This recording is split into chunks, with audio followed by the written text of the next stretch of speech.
할렐루야. 예, 반갑습니다. 건강한 모습으로 예배 함께 드릴 수 있어서 감사드립니다. 소아시아 7교회 중에 6번째 교회, 필라델피아 교회에 주신 예수님의 말씀을 상고해 보려고 합니다.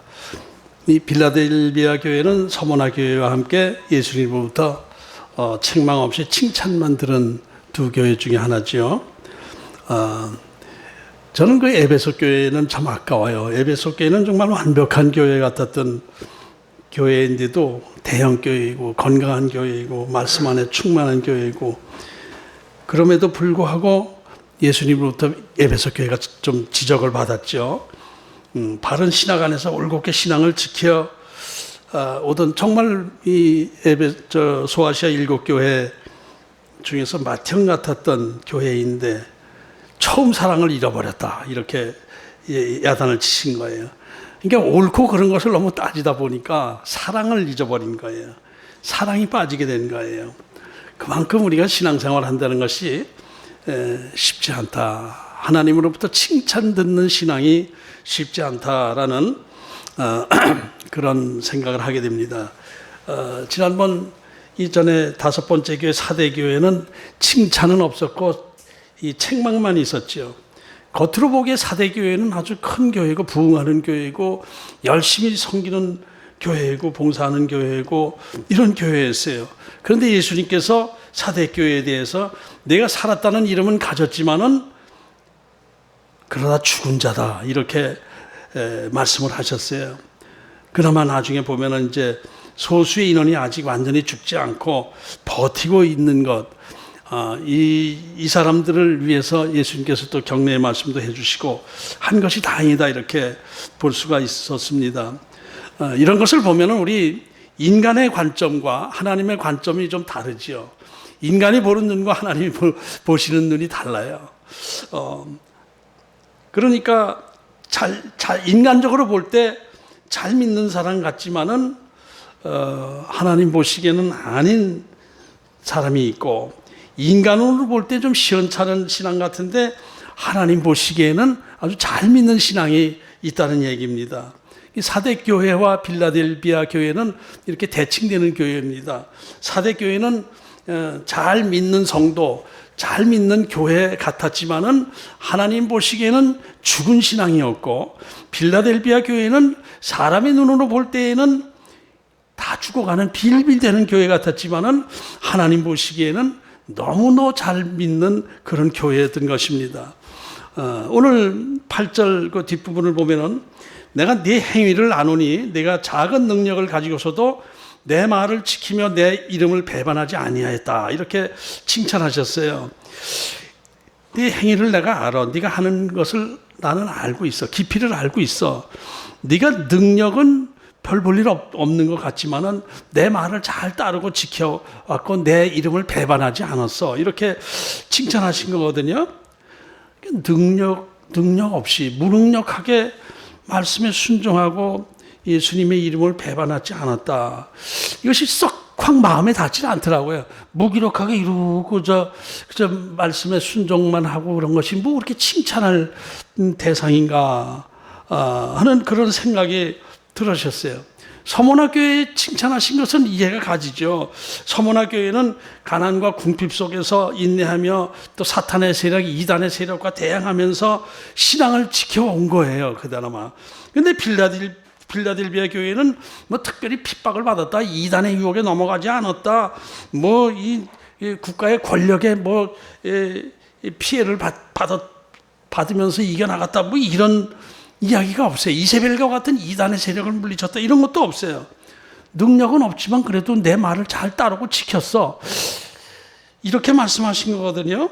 그러니까 이 의미가 무엇인가를 저는 항상 그렇지만은 설교 준비를 시작할 때에 말씀을 보다 보면 답답해요. 이게 또 이 말씀이 또 뭘 또 이 말씀 가지고 무슨 설교를 해야 되나, 이런 것이 답답한 생각이 들어서 계속 기도하고 묵상하고 하는 그런 특징이 있어요. 그러니까 무능력자의 표준이죠. 무능력해서 그래. 이게 탁 말씀이 왜 이렇게 와닿구나 그러질 못해가지고 늘 고민이 되고 그랬는데 오늘 이 부분도 또 그래요. 무능력하지만은 그래도 괜찮아. 이렇게 했어요. 그런데 그래서 많은 묵상을 하면서 기도하고 이 말씀의 핵심 포인트 빌라델비아 교회를 하나님께서 칭찬하신 그 깊은 뜻이 무엇인가를 묵상하는 가운데 오늘 직접적인 칭찬의 내용은 뭐 그렇게 눈에 딱 띄는 내용은 아니지만은 오늘 본문이 좀 길죠. 내용이 많아요. 축복의 말씀도 많고 여러 가지 의미 있는 내용의 말씀이 꽤 많이 나오는 것으로 봤을 때 이 말씀 가운데 빌라델비아 교회에 잘하는 특징이 숨어 있을 것이다 라는 그런 생각이 들어서 오늘 본문 말씀을 여러 번 읽고 묵상하고 이렇게 했어요. 일단 빌라델비아라는 그 지역 이름 자체가 좀 멋있습니다. 빌라델피아는 두 가지 단어가 합성된 단어예요. 필레오, 사랑, 필레오, 사랑입니다. 또 아델포스, 형제, 이게 형제 사랑이란 뜻이에요. 빌라델피아. 미국에도 필라델피아라는 지명이 있죠. 여 빌라델피아에서 따온 겁니다. 그러니까 형제 사랑, 필레오 아델포스, 필라델피아 이 합성어인데 이게 형제 사랑. 그러니까 빌라델피아 대개 그 지역의 특성대로 교회의 특성이 있잖아요. 이름의 특성대로.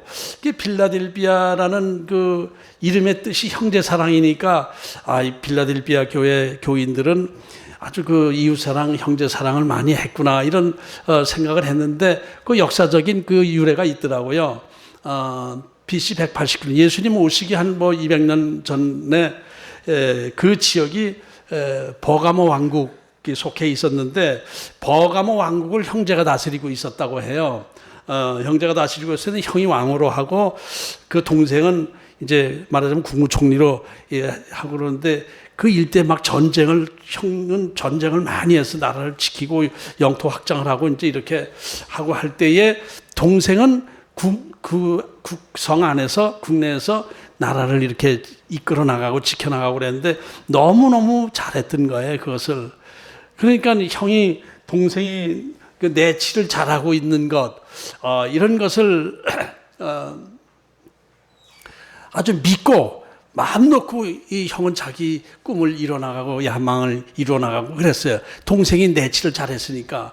그런데 그 로마 제국에서 그걸 이렇게 보고 동생이 마음에 들거든요, 형보다. 그래서 형을 내쫓고 동생이 왕이 되게끔 로마 제국에서 유혹을 했어요. 야, 형을 이 로마 제국에서 탁 할 테니까 네가 왕을 해라.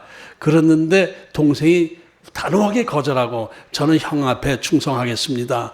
이렇게 해서 나라를 굳건히 지킨 거예요. 그래서 그 지역 이름이 빌라델피아라는 지명으로 되고 그것을 형이 동생에게 그 도시를 이렇게 세우게 해줬다. 이제 이런 역사적인 사실이 있어요. 상당히 그 국가 권력 이런 왕의 권력 이런 것은 놓치기 힘든 건데 그 동생이 참 훌륭한 동생이었죠. 그래서 형제 사랑이라는 이름에 빌라델비아라는 이름이 생겼다고 하는데 이 빌라델비아 교회에도 아마 그런 면이 좀 있었지 않나 하는 생각을 해보게 됩니다. 그런데 이제 직접적인 칭찬의 내용은 이렇게 없지만은 전체 내용을 이렇게 볼 때에 많은 힌트가 생기는 것 같아요. 7절을 보면은 빌라델비아 교회에 보여주는 예수님의 모습이 설명이 되고 있죠. 이것도 좀 특이한 것 같아요. 거룩하고 진실되시고 다윗의 열쇠를 가지시니 이제 처음에 각 교회에 말씀을 주실 때에 예수님의 특성을 이렇게 쭉 얘기를 했죠. 에베소 교회는 7뼈를 붙잡고 7 금처대를 거니시느니 이렇게 나오고 하는데 하여튼 그거 다시 복습하기는 그렇고 하여튼 우리 기억에 팍팍 나는 것은 좌우의 날선검 같은 예수님께서 좌우의 날선검, 이 날카로운 심판을 하시는 예수님을 표현해가지고 또 기억나는 거 있죠. 불꽃 같은 눈, 빛나는 주석 같은 발 이런 표시를 했어요. 그건 다 그 교회를 지적하고 칭찬하고 하는 그런 의미가 있는 내용이거든요. 그 말씀이 그런 면에서 볼 때 빌라델비아 교회에서는 거룩하고 진실되고 다윗의 열쇠를 가지신 이다. 이렇게 말씀하신 것, 이게 빌라델비아 교회의 어떤 좋은 특징이 이 안에 있을 것이다 라는 생각을 하게 되는 거예요. 왜 진실되고 거룩한 걸 강조했을까? 이것이 빌라델비아 교회의 신앙의 특징일 수가 있는 거예요. 뭐 거룩하고 진실되다 하는 건 당연하다고 생각되지만은 다윗의 열쇠를 주시니, 이런 것을 말씀하신 것은 다윗의 열쇠가 무엇일까요? 그건 이사야서 22장에 나오는 그 내용인데, 히스기야 때 엘리야김이라는 사람에게 국고 열쇠를 히스기야가 맡겨 주었어요. 그래서 나라를 부강하게 만들고 이제 이렇게 한 그것을 연관이 되는데, 이 다윗의 열쇠는 한마디로 말해서 하나님 나라의 주권을 쥐고 계시다, 이런 뜻이에요. 하나님 나라의 열쇠, 하나님 나라의 키를 쥐고 계시는 이다. 이게 우리가 구원받고 안 받고 축복받고 저주받고 실패하고 성공하고 하는 모든 키는 예수님께서 가지신 것이죠. 그것을 말씀하시는 거예요. 그러니까 이런 말씀을 하신 것은 당시에 유대인들의 핍박이 있었다라는 것을 짐작할 수 있죠. 9절에 사탄의 해당고 자칭 유대인이라 하는 이런 것을 얘기하는데, 유대인들이 그때 거기 많이 살았어요. 빌라델비아 지역에 유대인들이 장사꾼으로서 아주 잘 나가는 유대인들이 많이 있었는데, 그 유대인들은 율법주의자들이라 하나님은 우리 유대인들만 구원시키는 거야. 이방인들은 구원시키지 않아. 또 예수라는 사람 사형수야. 무기력한 힘없는 무기력한 사형수일 뿐이야. 근데 그 무기력하게 사형당한 그 예수라는 사람을 하나님의 아들이니 메시아니 하면서 믿는 너희들은 병신이야 이러면서 핍박하고 조롱하고 이렇게 했던 거예요. 그때 초대교회 때 제일 힘든 것이, 왜 너희들은 사형수를 하나님이라고 믿냐? 십자가에 사형당해서 죽은 그 죄수를 갖다가 왜 하나님의 아들이라고 믿냐? 참 이상하다. 이게 제일 힘들었어요. 그런데 그 가운데서도 꿋꿋이 빌라델비아 교인들이 신앙을 지켜나가고 있는 것을 보면서 예수님께서 거룩하고 진실된 나, 다윗의 열쇠를 가진 나, 하늘나라의 키를 가진 것, 세상 모든 흥하고 망하고 잘되고 못되고 구원받고 지옥 가고 하는 모든 키를 가진 내가 너희들에게 말한다, 이렇게 말씀하신 거예요. 내가 그 지역 유대인들에게는 그 조롱의 대상이 되고 핍박의 대상이 되지만은, 너희들은 그런 유혹에 넘어가지 않고 잘 지키고 있는 것을 내가 안다. 네 행위를 안다는 그거예요. 그런 것을 생각을 하게 되는 것입니다. 일곱 교회가 있는 소아시아 지역의 그 환경을 전체적으로 보면 비슷해요. 상인조합에 가입을 해야 먹고 살 수 있고, 황제 신전에 절해야 되고, 또 우상 여러 가지 이단의 유혹이 있고, 이런 특징들이 다 비슷해요. 그런데 이제 조금씩 산업도시가 있고, 근데 빌라델비아는 농업도시입니다. 농업도시에 이 화산 폭발이 되고 그 화산재들이 쌓이고 한 것이 옥토화되어서 농사가 잘 되고 포도 생산을 많이 하는 지역이었다라고 해요. 그 특징이 좀 그런 것이 있습니다. 그리고 이 상업지역, 항구도시, 산업지역, 또 국가 권력 안에 있는 도시, 이런 게 있지만은, 빌라델비아는 농업을 주로 하는, 특히 포도 생산을 많이 하는 지역으로 이제 알고 있습니다. 그리고 지금도 그 성지순례를 가보면은 그 길 옆에, 우리나라 시골길 다니다 보면 그 밭 있고 그런 데서 복숭아, 천막 치고 복숭아 팔고 팔고 이런 데가 있잖아요. 수박도 팔고. 그런 식으로 그런 데가 많이 있더라고요. 성지순례 가보면은 과일들이, 포도도 지금 청포도, 홍포도 많이 있고, 다른 과일들도 많이 팔고 싸게 팔고, 그러더라고요. 지금도 농업 도시입니다. 아주 중소도시예요. 그 필라델피아 교회 특징이 좀 그런 것이 있어요. 그런데 이제 당시에 구약 시대나 이제 BC 한 200년 전후 이렇게 소아시아 지역이 그 활성화될 때 로마에게 점령 식민지 되기 전에 이렇게 보면 다 소왕국이었어요. 그 지역이 버가모 왕국, 서머나 왕국, 뭐 루디아 왕국, 뭐 이런 식으로 이렇게 성 몇 개 이렇게 큰 성 하나 가지고 왕국을 형성하고 이제 이렇게 됐었는데 그것을 전부 이제 로마의 통치 안에 식민지로 있었던 것이죠. 그런데 이제 그러면서도 로마 제국의 도움을 많이 받고 이렇게 했던 거예요. 지난번 사대교회 말씀할 때도 AD 17년에 큰 지진이 일어나서 사대 지역이 아주 황폐화됐다고 그랬잖아요. 이 빌라델비아도 사대에서 한 40km 정도밖에 안 떨어져요. 그러니까 같이 지진이 일어났어요. 같이 그냥 황폐화되었어요. 사대 지역이나 빌라델비아 지역이나 그냥 화산에 엉망진창이 되고 유적이 다 무너져서 별거 유적이 남아있지는 않아요. 그런 정도에. 그리고 사대 교회를 디베르 황제가 그 복구를 지원해줘가지고 경제적으로 다시 부흥하면서 디베르 황제를 신전을 만들고 디베르를 신처럼 섬기고 했는데 빌라델비아도 그렇게 했어요. 황제 신전을 크게 지었어요. 빌라델비아 지역도 디베르 황제가 지원을 해줘서 많이 복구가 되고 경제적으로 회복이 됐던 거 비슷비슷해요. 다 사대나. 그래서 그 황제 신전이 아주 그 막강한 힘을 갖고 있었죠. 그리고 거기에 상인들은 상인조합에 가입하고 거기서 제사 지내고 하는 그 분위기 이런 사대 지역이나 뭐 비슷비슷한 그런 상황이었습니다. 그럼에도 불구하고 이제 빌라델비아 교인들은 상인조합에 가입하지 않고 그래서 생계가 굉장히 어려웠을 것이다라는 걸 짐작할 수 있죠. 무능력하다라는 것은 좀 그런 면이 좀 있는 거예요. 가난하고 지위가 좀 낮고 노예들이 많이 또 교회에서 신앙생활을 하고 이제 이런 면을 얘기를 할 수 있는 생각할 수 있는 거예요. 그러니까 이런저런 예수를 믿으면서 그 환경에 이제 적응하지 못함으로 어려움 속에서 생계가 힘들고 장사할 수 없으니까 이제 일용직 이제 막노동이나 하면서 지내는 가난한 교인들이 모여서 예배드리고 있었던 거예요. 그래서 겨우겨우 명맥만 유지하고 있는 그런 교회에서 겉으로 보기에 사람들이 보기에는 아유 참 보잘것없는 교회네, 개척교회네. 이렇게 열정적으로 열심히 일하는 것 같지도 않네. 하나님을 섬기는 것 같지도 않네.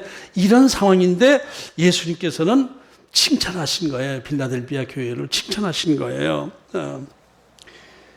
칭찬하실 때 거룩하고 진실된 내가 내 믿음의 행위를 안다. 거룩하고 진실된 내가. 이것을 보면은 이 거룩하고 진실된 것을 예수님께서 스스로 강조한 것은 이 빌라델비아의 교인들이 가난하고 무능하지만은 구별된 삶을 살면서 상인조합에 가입도 하지 않고 그래서 신실하게 예수님만 믿고 유대인들이 그렇게 조롱하고 핍박해도 나는 예수님이 나의 생명의 주인이십니다. 라고 믿고 있는 모습을 칭찬하고 계시었던 것이지요. 이 말씀을 묵상하면서 저는 이게 작은 능력을 가졌지만은 내가 그 말씀에 신실했다. 뭐 이제 이런 말씀에서 작은 능력. 우리 신앙에서 가장 중요한 것이 뭘까요? 능력일까요? 능력이 있었으면 좋겠어요. 저 참 무능해가지고 저도 좀 능력이 있었으면 좋겠어요. 제가 그냥 하면 다 쓰러졌으면 좋겠어요. 그냥 고쳐질지어다 그러면 다 고쳐졌으면 좋겠어요. 근데 그런 게 참 이러다 안 쓰러지시잖아요. 끄떡 없으시잖아요. 무능력해요. 근데 오늘 본문에서 예수님은 능력보다 더 중요한 것이 거룩함과 진실됨이다. 거룩에 구별된 삶을 내죠. 성스러운 구별된 삶, 세속에 물들지 않고 거룩한 삶을 사는 그것이 중요하다. 우리 신앙에서 가장 중요한 것은 세상에 물들지 않는 거예요. 세상 문화에 물들지 않는 거예요. 그래서 오직 이 환경 바라보지 말고 주님 바라보면서 주님 의지하면서 주님 말씀에 순종하려고 하는 삶. 이것이 참 예수님은 칭찬하시는 그런 신앙이다라는 생각을 하게 됩니다. 그런데 이제 이것이 인간적으로 볼 때에는 참 답답해 보이고 융통성 없어 보이잖아요. 그저 그냥 오직 예수님만 바라보고 예수 주여 주여 주여, 먹고 살 것도 없으면서 주여 주여, 주님께서 축복해 주실 줄로 믿습니다. 저는 주님의 뜻 안에서 순종하겠습니다. 이러고 있으면 답답한 신앙이다. 좀 융통성이 있어야지. 믿음을 좀 활용해. 장사 좀 해. 형식적으로 상인조합에 가입하고 형식적으로 거기서 제사 지낸 척해. 그리고 실제로 예수님만 믿으면 되잖아요. 왜 이렇게 융통성이 없어? 사람들이 그러고 있었을 거예요. 그럼에도 불구하고 그렇게 신앙생활하는 것, 사람들은 빌라델비아 교회를 무시하고 조롱하고 했지만은, 그러나 예수님은 그래, 내 행위를 알아. 거룩하고 진실된 너희들의 믿음을 알아. 그거 참 중요해. 나는 열린 이 다윗의 열쇠를 가지고 있어. 내가 열면 열리고 내가 닫으면 닫히는 거야. 자기 능력으로 세상 사람들이 살아가는 것 같지만은 다 내 손 안에 있는 거야. 이렇게 말씀하시는 거예요. 그러면서 8절에 보면 내가 네 앞에 열린 문을 두었다. 열린 문을 두었다. 다 다윗의 키하고 같은 얘기죠. 키로 열고 닫고 하잖아요.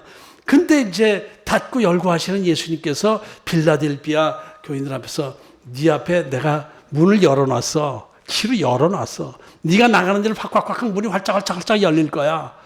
열린 문이라는 것은 일단은 구원의 문이죠. 구원의 문. 천국의 열쇠를 열어주셔서 구원의 문을 내가 열어놔서 그렇지만 그것만일까요? 네가 지금 소원하고 바라는 모든 것들 내가 다 열어놨어. 네 앞길이 활짝활짝 열릴 거야. 이런 말씀과 연결되는 거죠. 열린 문을 두었다. 빌라델비아에 그렇게 답답하고 융통성 없고 가난하고 노예 생활이나 하고 막노동, 일용직 막노동이나 하고 하면서 소망이 없는 것 같은 빌라델비아 교인들에게, 그 교회에게 이 세상의 모든 키는 내가 갖고 있어. 열고 닫는 건 내가 하는 거야. 내가 네 앞에 문을 열어놨어. 열린 문이 너 앞에 있어. 열린 문이라고 하면 여러분들 많이 열린 문 교회가 많이 있잖아요. 열린 문 교회. 여기서 따온 거예요. 열린 문 교회. 복음의 그 문이 활짝활짝 열리는 거예요. 전도가 되고 부흥이 되고 복음의 문이 활짝활짝 열려서 부흥되는 교회, 이런 의미가 있죠. 그러나 꼭 그것만일까요? 우리가 기도하고 생각하고 계획하는 모든 것 안에 주님께서 그래 알았어. 문을 활 열어주시고 문을 확 열어주시고 이 창문이 닫혀. 그러면 저쪽 문 열어놨어. 저쪽 문으로 들어가. 이렇게 말씀하시고 하시는 예수님의 말씀이 오늘 빌라델비아 교회에 주신 축복이에요. 열린 문, 열려있다. 열린 문 하면 열린 문 교회도 많이 있지만 열린 예배라고도 있죠. 열린 예배 있죠. 열린 예배도 있고 열린 마음. 이렇게 열린다는 것은 모든 것을 받아들인다는 것이죠. 마음을 열어놓고 있을 때 다 모든 것을 받아들이는 거예요. 그러니까 내가 네가 소원하는 모든 것 내가 다 받아줄게. 네 앞에 열린 문이 있어. 네가 어디를 가든지 무엇을 하든지 막힘없이 술술 열리게 된다. 형통하게 될 거야. 이런 의미가 이 안에 깔려 있는 것이죠. 그 시련 중에, 역경 중에 나약한 신분으로서 활짝활짝 앞길이 열린 구약시대 대표적인 분이 계시죠? 노예 생활하면서 요셉의 앞길에 하나님께서 문을 활짝활짝 열어주셔서 국무총리까지 되셨잖아요. 감옥에 들어가도 문을 열어주셔서 거기서 형통해서 거기서 책임자가 되고, 또 노예 생활할 때 주인한테 잘 보여서 문을 활짝활짝 열어서 주인이 모든 되어진 일이 잘 되고 형통해서 총책임자가 되고, 결국 이 왕의 문까지 열어주셔서 국무총리까지 되게 하신 그 하나님, 내가 바로 그 열린 문을 가진 내가 너에게 길을 열어줄 거야. 이렇게 말씀하고 있는 거예요. 여기서 이 무능하다, 약하다 이런 것을 이렇게 생각해 보면서 무능하다는 무기력하고 바보 같다 이런 의미보다는 힘이 약한 것이죠. 힘이 약한 거예요. 그런데 이것이 생각해 보면은 우리 인간 아무리 능력이 있는 분이라 하더라도 그 능력에 한계가 있지 않습니까? 능력이 많이 있으시죠. 그래도 한계가 있죠. 예, 그래요. 근데 자기 능력만 믿고 예수님 무시하는 사람이 유능할까요? 내 능력의 한계를 알고 예수님을 믿고 의지하는 사람이 더 능력을 행할까요? 그게 그렇단 말이에요. 당연한 거예요. 내가 무능함을 인정하고 내려놓고 주님께서 내 길을 인도해 주심을 믿습니다. 이렇게 믿는 신앙, 이것이 진짜 신앙이에요. 내 사대교회는 자기 능력, 자기 힘을 믿고 막 한 거예요. 자기 돈 가지고 막 베풀고 나눠주고 한 거예요. 근데 죽은 교회야, 너희는. 이렇게 했어요. 근데 우리는 할 수가 없어요. 뭐, 재정이 넉넉하지 못해서 누구 도와주지 못하고 힘들어요. 이러고 있지만은 내가 네 앞에 문을 열어놨어. 용기를 내. 이렇게 말씀하고 계시는 것이죠. 사도 바울이 고백한 유명한 말씀도 있죠. 내가 약할 때 하나님이 강해진다. 하나님께서 나를 강하게 해주신다. 내 그 약점 때문에 하나님께서 나를 더 강하게 만들어 주신 것이다. 나를 약하다고 인정하는 그런 고백할 때에 하나님의 능력이 확 부어지는 거예요. 옛날 그 예화가 생각나요. 목욕탕에 갔을 때, 목욕탕에 가면 옛날에, 요새는 뭐 목욕탕에 잘 안 가서 잘 모르겠는데 옛날에 목욕탕 잘 다닐 때는, 그래서 귀중품은 주인에게 맡기시기 바랍니다. 맡기시지 않은 것은 책임 못 집니다. 뭐 그런 거 있었잖아요. 그래서 귀중품이 있으면은 시계 아주 비싼 오메가 시계 이런 거 있으면은 주인한테 맡겨놔요. 근데 여기 내 그냥 자기 주머니에 넣었다 없어. 나 오메가 시계인데 없어졌다 그러면 저한테 맡기지 않았으니까 책임 못 집니다. 그랬었잖아요. 그러니까 주인한테 맡겨야 돼요. 그러니까 우리 인생도 내가 내 능력 갖고 지고 있으면은 하나님께서 책임을 안 지죠. 그건 네가 알아서 해. 근데 저 못해요. 하나님 이거 책임져 주세요. 하나님께서 해주세요. 그렇게 맡기면 그래 내가 해줄게. 이렇게 해주신단 말이에요. 이럴 때 강해지는 거예요. 약할 때 강함 되시는 거예요. 예수님께서 병든 자를 위해 오셨어요. 의인을 부르러 오시지 않았어요. 나 의인이야 하는 사람. 그래 네가 의인이면 너 혼자서 알아서 해. 그리고 창녀 세리 죄수들을 구원해 주시고 그들에게 말씀을 주시고 이랬단 말이에요. 내가 병든 것을 인정할 때 의사가 필요한 거예요. 내가 병든 걸 인정하지 않으면 의사가 필요 없어요. 내가 알아서 할게.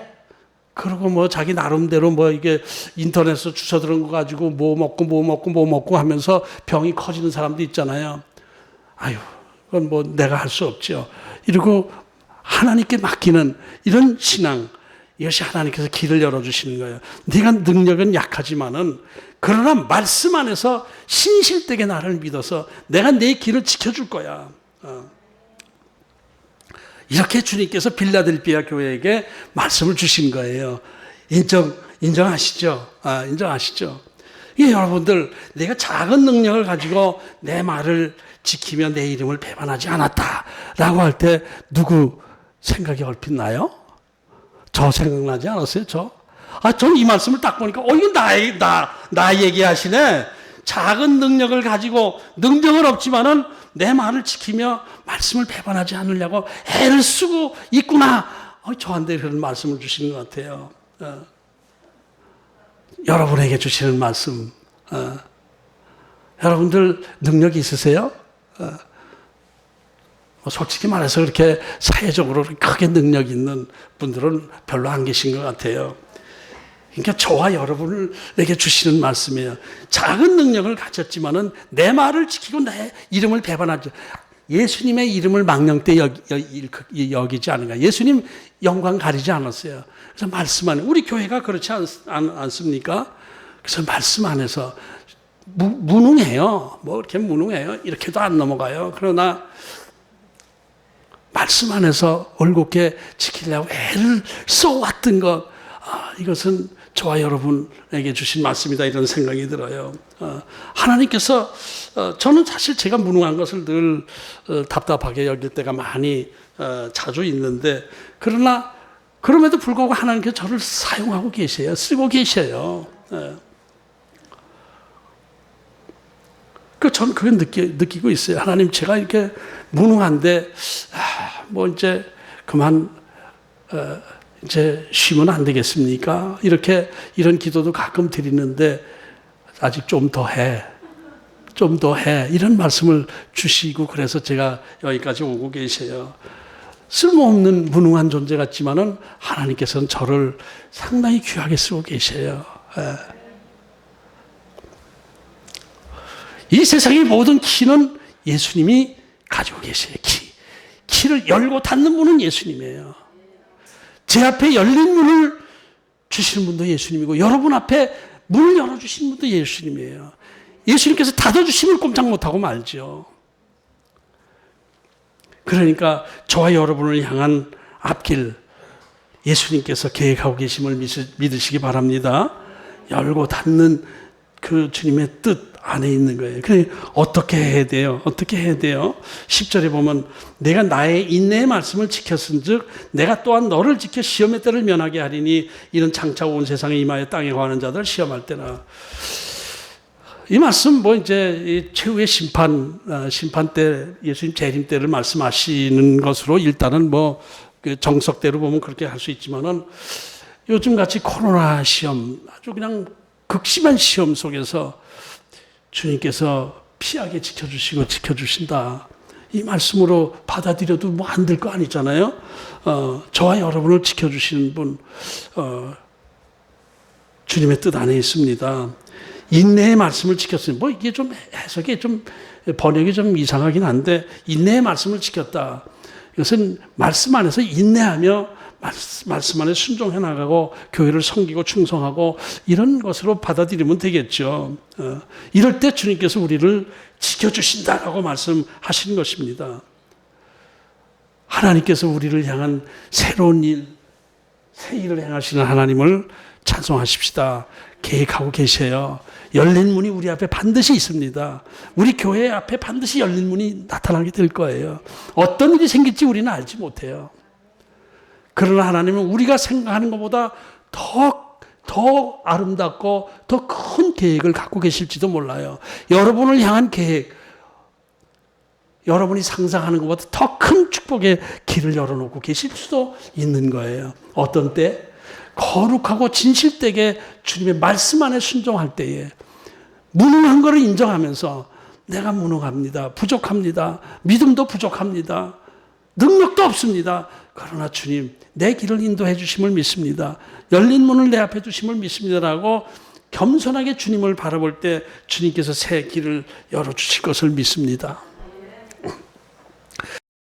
이후에 빌라델피아 교회의 역사적 안에서 이렇게 보니까 사도 요한이 죽은 다음에 AD 100년경에 암미아라고 하는 여선지자가 이 교회에 부임을 해서 여선지자가 이제 책임자로 목사로 이렇게 했는데 이 암미아 여선지자가 오고 나서 빌라델피아 교회가 크게 부흥했대요. 아주 큰 부흥이 일어났대요. 그리고 터키 지역 전체가 얼마 후에 중세 이후에 이제 한 700~800년 AD 700~800년경에 이슬람화 되었잖아요. 회교도가 꽉 챙겼는데 빌라델피아 지역만은 끝까지 기독교 도시로 남아 있었대요. 1392년,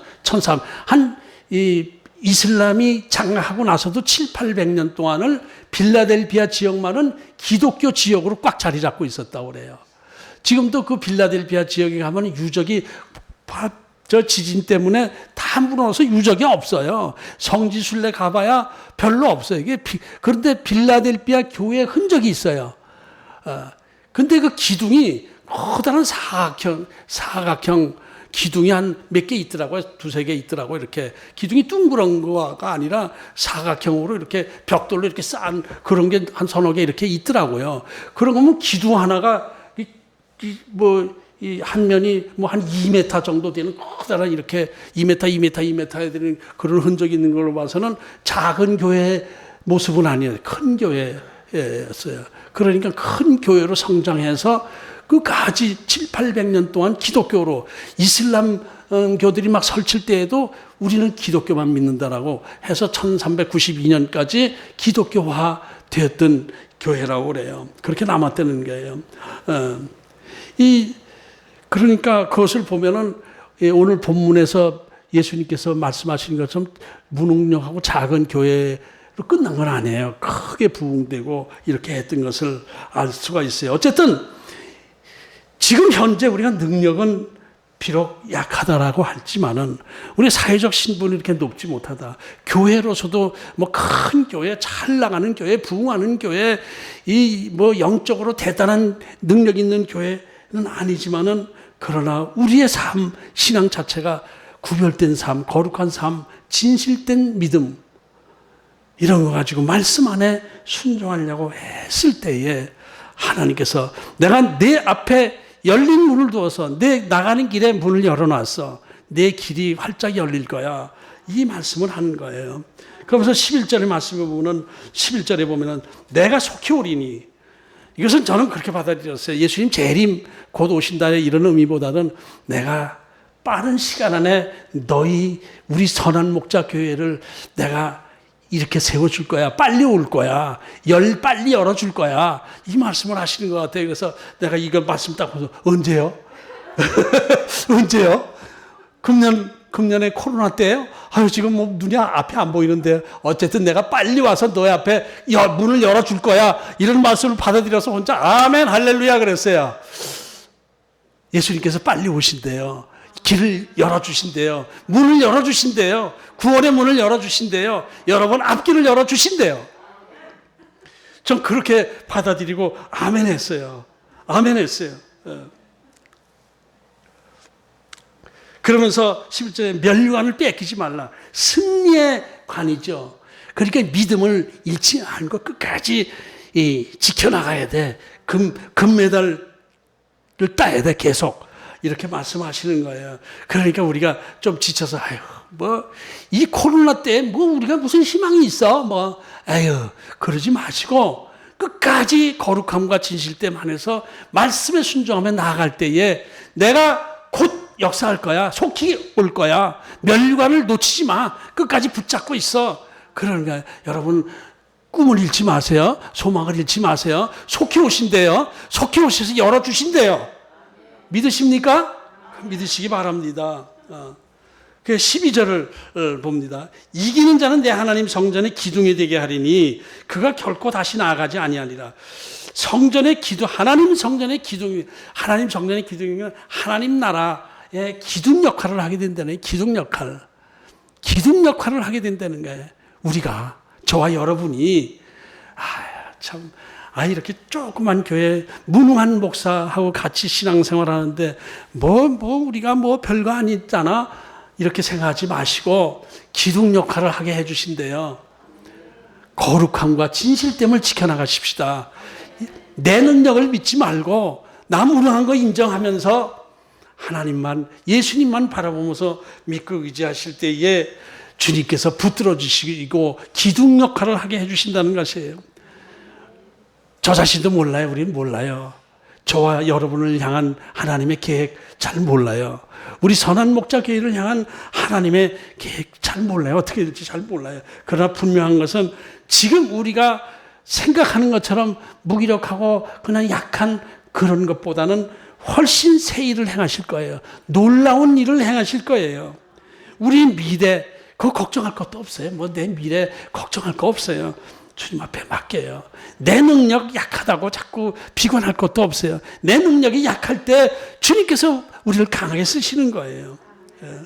적은 능력이지만 하나님 말씀에 끝까지 순종하면서 믿음을 지켜나가는 저와 여러분 되시기를 주의 이름으로 축복합니다. 주의 이름으로 축복합니다. 아멘.